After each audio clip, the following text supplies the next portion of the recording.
les Miss France forment une véritable famille. Famille qui s'est agrandie le 14 décembre dernier avec le sacre de Clémence Bottineau. À cette occasion, Vaïma Lama Chavez a eu une tendre attention envers Miss France 2020. C'est une journée qui restera à jamais gravée dans sa mémoire. Le 14 décembre dernier, Clémence Bottineau était sacrée Miss France 2020, au détriment de Lourua, alias Miss Provence. Alors que Sylvie Tellier lui remettait l'écharpe de Miss France 2020, c'est Vaïma Lama Chavez qui la couronnait. De quoi symboliser la fin d'une ère, et le début d'une autre. Les deux femmes savourent cet instant de bonheur, front contre front. L'image est belle. Et ce n'est pas que pour la télévision. Hormis quelques bisbilles, les Miss semblent nouer de véritables amitiés entre elles.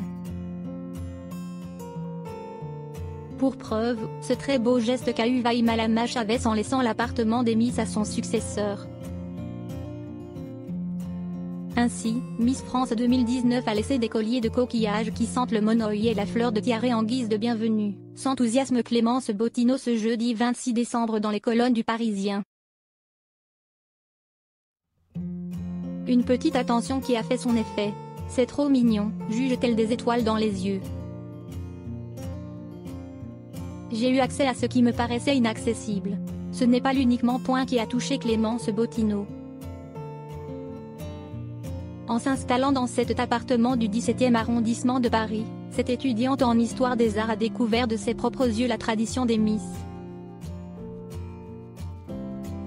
Quand j'ai vu les toilettes remplies de tous les mots de mes prédécesseuses, c'est là que j'ai compris que j'étais Miss France à mon tour. J'ai sauté partout tellement j'étais heureuse, confie-t-elle. Et de surenchérir, j'avais entendu parler de cette tradition des filles entre elles, mais là, c'était devant moi.